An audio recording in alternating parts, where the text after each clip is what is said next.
We have explored Hamlet's enduring and ubiquitous presence in Western culture from its inception over 400 years ago through to modern day.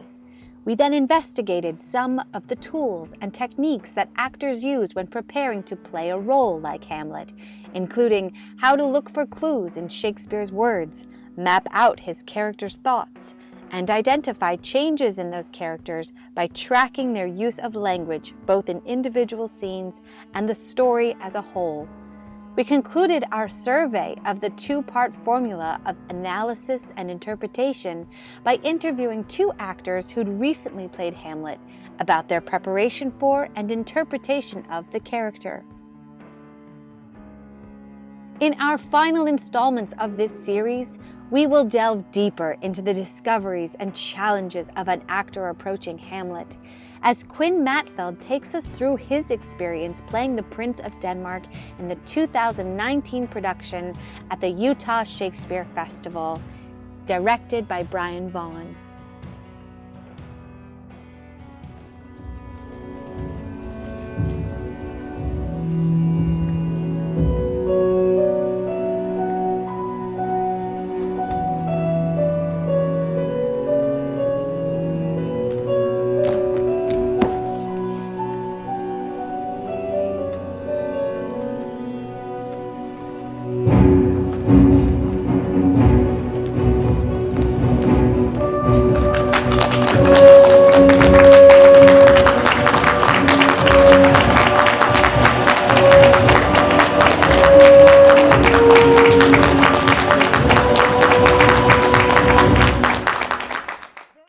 The production at Utah was my third Hamlet, and every time is sort of a new learning experience. And I always tell my students that they to write at the top of their page, if ever they're doing Shakespeare, discover, because discovery is not just sort of the key to unlocking and learning about a play like Hamlet. It's also the key to acting Shakespeare. That is sort of the engine of action, is discovery, when people are speaking their lines out loud. So, I mean, you look at a play, we all see Romeo and Juliet over and over and over again. And we don't go to see, to learn what's going to happen. We go to watch the characters discover it. So similarly, we go to Hamlet to sort of see the character kind of discover through his life. And our director, Brian, was very insistent that this play was about the search for truth. We were really searching for truth. So Hamlet is trying to kind of put together the pieces of this puzzle that tells him the truth about what is true, who is being truthful, who is being honest around him, and in a broader sense, what is the sort of nature of reality, the truth of reality. Privy to thy country's fate, which happily foreknowing may avoid. Oh, speak! Stay and speak! Stop it, Marcellus! Do if it will not stand! 'Tis here! 'Tis here! 'Tis gone. So I think one of the big traps in Hamlet comes from his first appearance.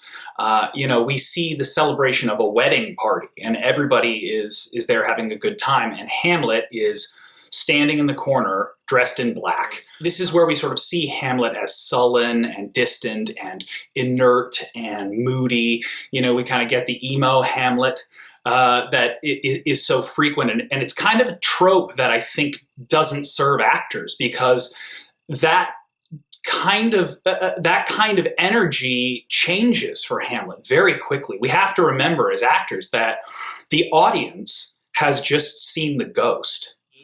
People who see the ghost, Marcellus and Bernardo, describe it as this portending something is rotten in the state of Denmark. So while we're all celebrating this, this new king at a wedding party over cocktail weenies,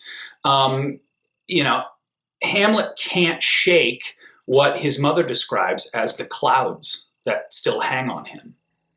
Why seems it so particular with thee? Seems, madam? Nay, it is. I know not seems. 'Tis not alone my inky cloak, good mother, nor customary suits of solemn black.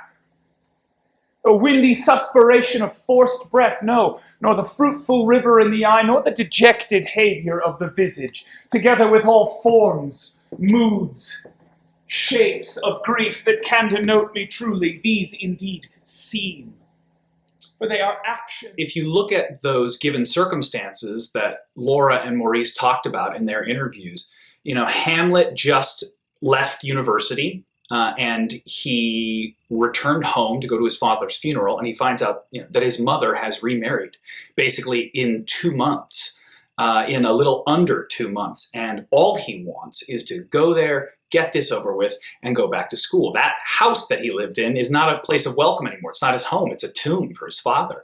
And so all he wants is to go back to Wittenberg, and his new dad tells him, you can't.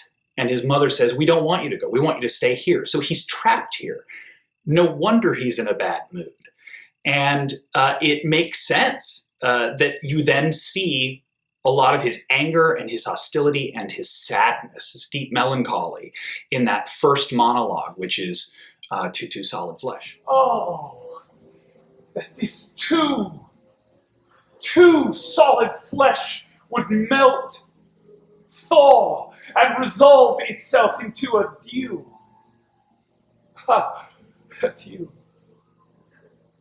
Or that the everlasting had not fixed his cannon against self-slaughter. Oh, God, how weary, stale, flat, and unprofitable seem to me all the uses of this world. Fie on it. Fie. 'Tis an unweeded garden that grows to seed. Things rank and gross in nature possess it merely. That it should come to this.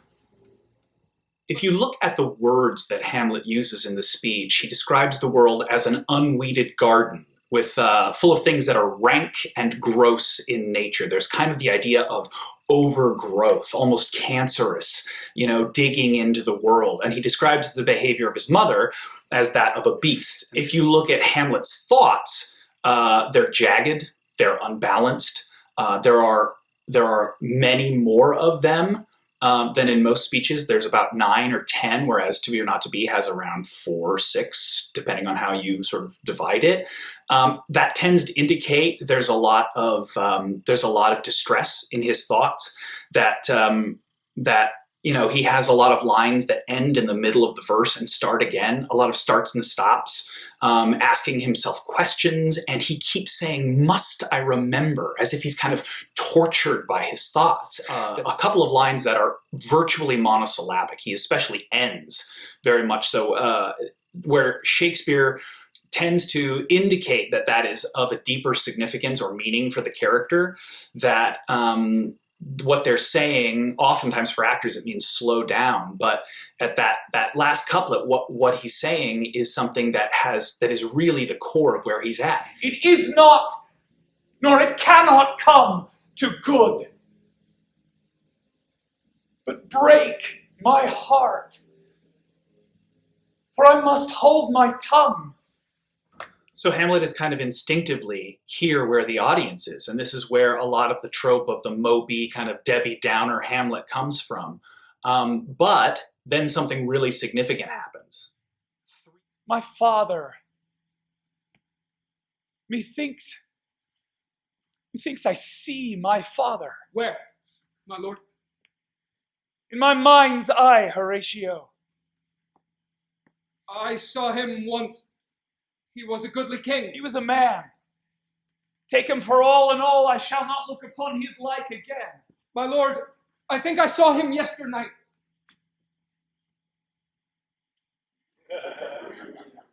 Saw who? My lord, the king, your father. And they confirm his suspicions. They tell him, we've seen a ghost. And that sense of, I knew it, takes over. And from this point on, that kind of mopey, sad, inert Hamlet isn't really reflected in the text for me.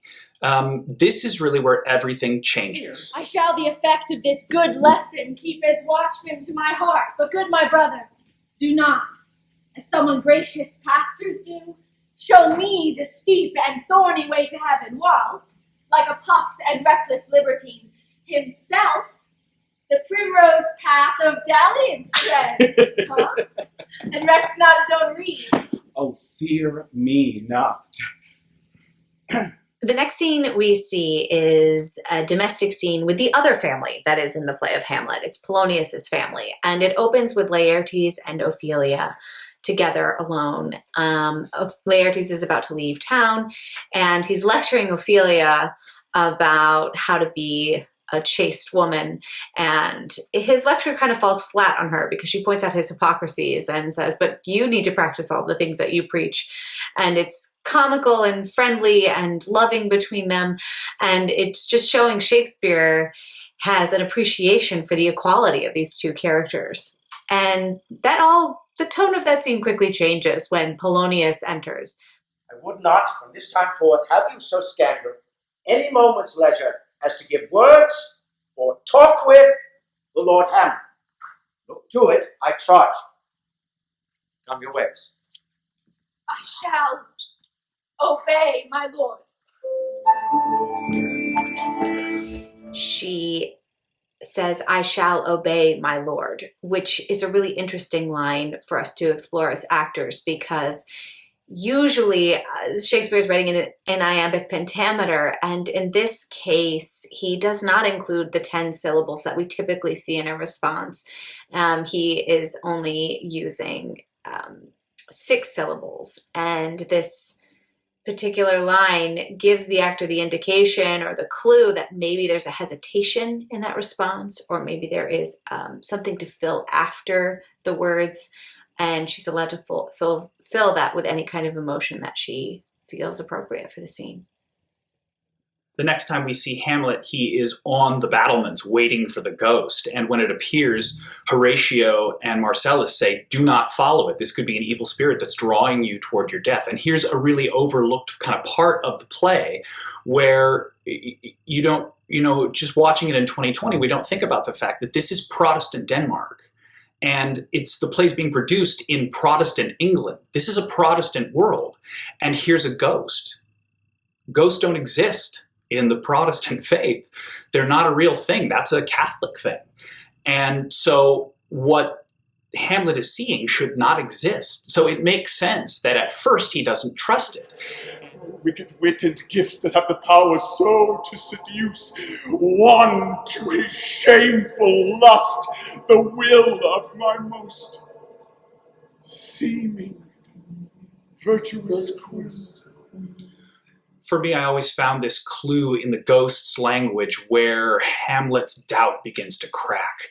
The ghost refers to his wife, Gertrude, Hamlet's mother, and says, my most seeming virtuous queen. And up to this point, the most lengthy and significant exchange he's had with his mother in the party scene is the sort of deconstruction of seeming and being. So it starts to kind of crumble the rules of his faith, and all of a sudden he goes, there's veracity in this, there's truth in this. There was a kind of there's a kind of confirmation in what the ghost says. And in fact, later on in the scene, he says to Horatio, There are more things in heaven and earth, Horatio, than are dreamt of in your philosophy. But upon the ghost's exit, we get the answer to the question, must I remember? Adieu.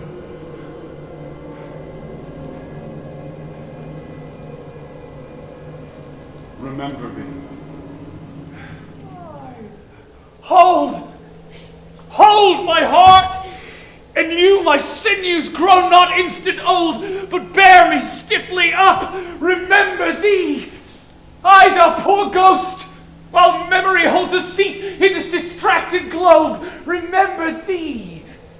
Yea, from the tables of my memory, I'll wipe away all trivial fond records, all saws of books, all forms, all precious past, that youth and observation copied there, and thy commandment, all alone, shall live within the book and volume of my brain, unmixed with baser matter. Yes!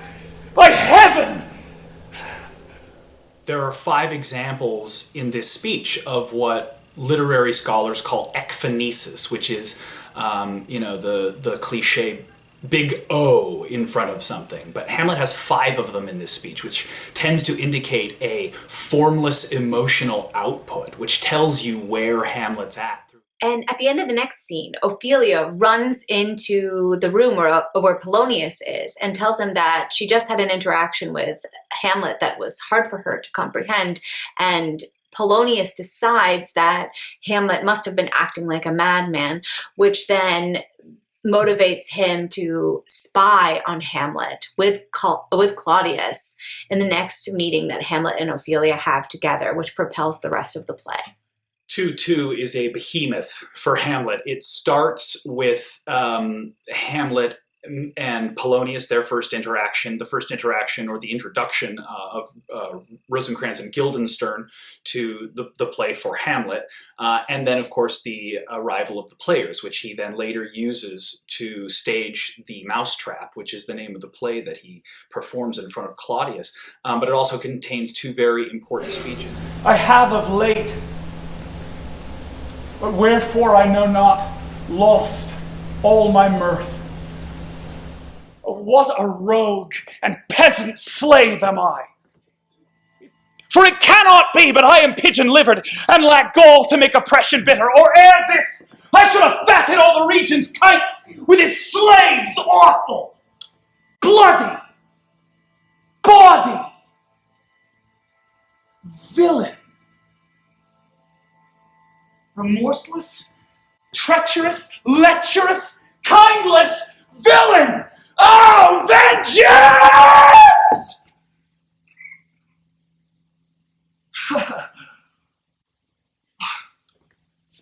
Why, what an ass am I! This is also the first appearance of Hamlet's madness. And, people often ask, well, is Hamlet mad? And my answer always unequivocally is no. He says in the scene before, he's going to put on an antic disposition. What do you read, my lord? Words.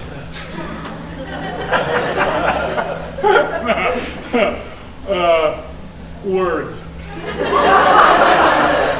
Words. What is the matter, my lord? Between who? This is also a place where, for me, Hamlet's humor really comes out. He's witty, he's acerbic, he's clever, he loves words and playing with them, but his first appearance with Polonius and Feigned Madness is really where Hamlet goes full clown. And there's no jester in this play. Yorick's dead, so Hamlet becomes the jester in this play. He's not only the tragic hero, but he's also the clown. Eyes purging thick amber and plum tree gum, and that they have a plentiful lack of wit, together with most weak hands. All of which, sir, though I most powerfully and potently believe, yet I hold it not honesty to have it thus set down. For yourself, sir, shall grow old as I am, if like a crab, you could go backward. After 2-2 and Hamlet ending with the play's The Thing, wherein I'll catch the conscience of the king, we have another scene in between, and he comes out with To Be or Not to Be, which is a very introspective, thoughtful contemplation of this plan that he's just set into motion. And a lot of criticism sort of posits this place as where you can argue that Hamlet is delaying, he's self-delaying. And I never saw it that way. I always saw it as he set this plan in motion, and now he has to deal with self-doubt.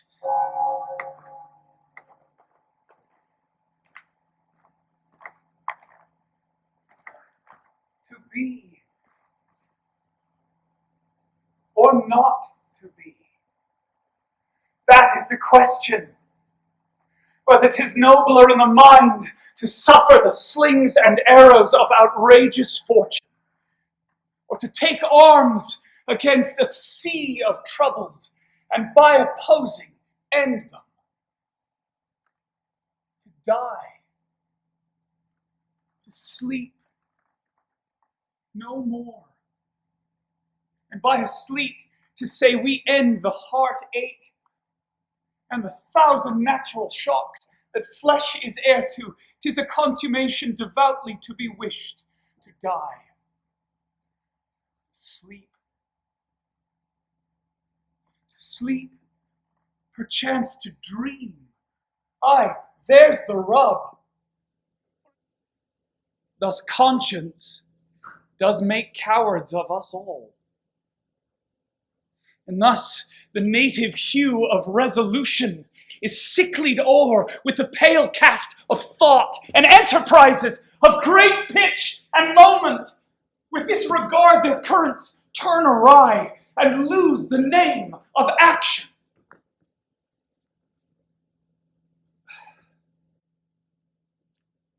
Soft you now the fair Ophelia. Thus conscience does make cowards of us all, and he realizes that a really important formula for himself through the rest of the play, which is that thought compromises action.